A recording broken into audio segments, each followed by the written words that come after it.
हटकर एक बहुत ही रोचक कहानी लेके आई हूँ, जिसकी लेखिका है मेरी ब्लॉगर सखी अनुजा भारती।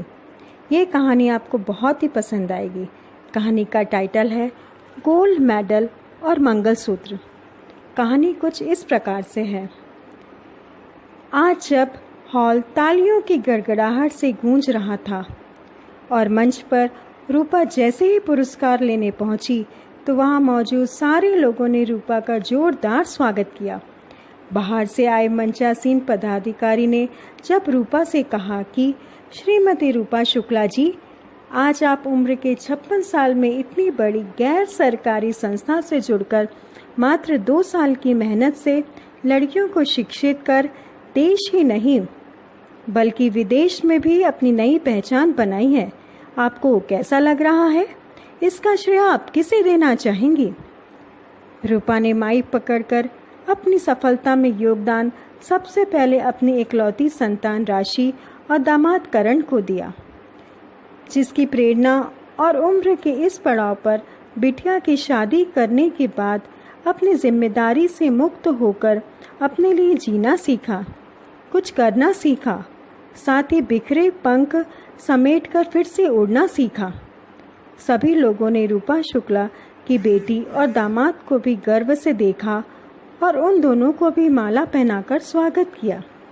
रूपा ने मंच पर माइक पकड़कर अपनी बात को आगे बढ़ाते हुए कहा, आज स्पेशल थैंक्स अपने पति सुमित शुक्ला को भी कहूँगी और मंच पर स्पेशल स्वागत के लिए बुलाना चाहूँगी, क्योंकि आज मैं जो कुछ भी हूँ सबका श्रेय पति को दूंगी। सभी लोगों ने एक बार फिर से तालियों से गड़गड़ाहट से माहौल को खूबसूरत बना दिया। रूपा के पति सुमित शुक्ला ने अपनी कॉलर ठीक करते हुए सीना तान कर मंच पर पहुंचे।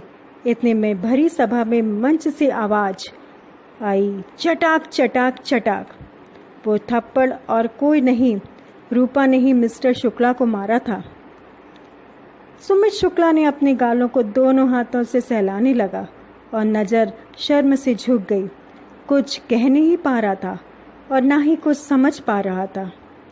उन्होंने कभी सपने में भी नहीं सोचा कि कल तक जो पत्नी पर बंद कमरे में जुल्म करता आया, हाथ उठाता आया, आज जुर्म सहने वाली पत्नी बीच सभा में तार तार करेगी।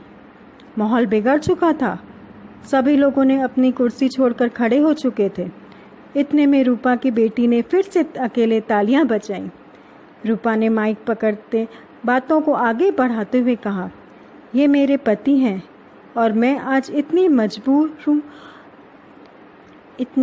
मजबूत हो गई हूँ, इनका श्रेय मैं मिस्टर सुमित शुक्ला को ही दूंगी। उन्होंने मेरे साथ जो किया वो मेरी ज़िंदगी का सबसे बड़ा सबक है। जब से मुझ अनाथ से शादी की है तब से आज तक मुझे कठपुतली बनाए रखा। ऐसा नहीं कि मूर्ख थी, अनाथालय से ही ग्रेजुएशन करके मैं अपने पैरों पर खड़ी थी। इनकी गर्म जेब और तपते अहम ने मुझे कहीं का नहीं छोड़ा, घर में कैद कर दिया था। हर बात में चीखना चिल्लाना हाथ उठाना इनकी आदत में शुमार हो गया था। विरोध करने पर जान से मारने की धमकी देने लगा था। इसी बीच में माँ बन गई। फिर ये पत्थर इंसान मुझे अपने पैरों तले कुचलने लगा। हर बात पर प्रताड़ित करना, मारना पीटना, घर से नहीं निकलने देना, ना ही किसी से बात करने देना। तंग आ गई थी मैं इसके क्रूर स्वभाव से। फिर एक दिन मैंने किसी तरह भागकर पुलिस कंप्लेंट की तो पुलिस वालों के घर जेब कर मुझे घर ले आया और काल कोठरी में कैद कर लिया।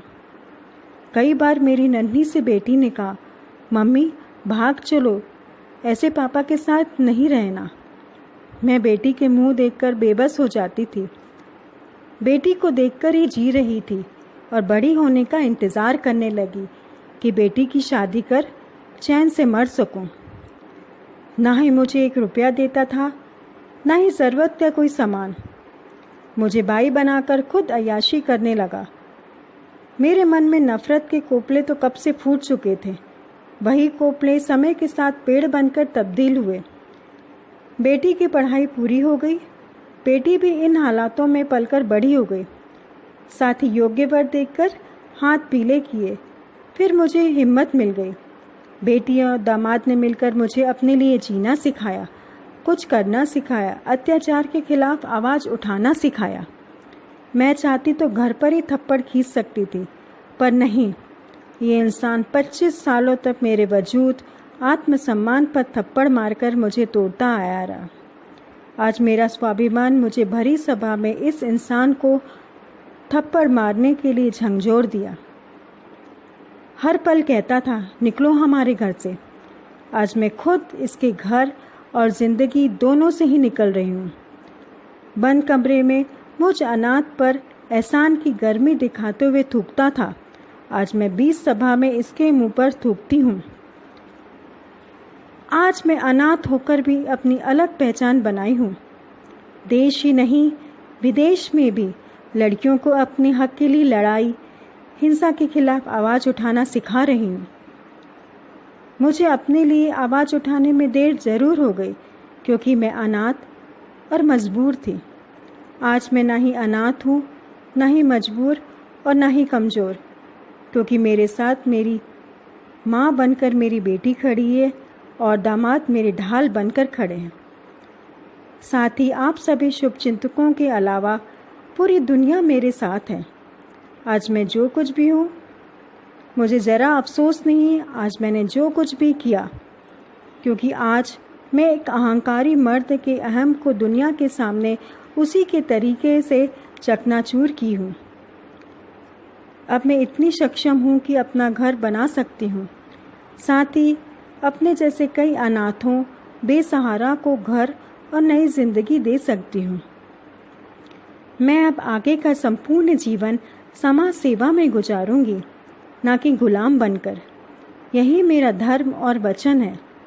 एक बार फिर तालियों की गड़गड़ाहट से पूरे हॉल गूंजने लगा। मिस्टर शुक्ला मुंह दिखाने लायक नहीं रहे।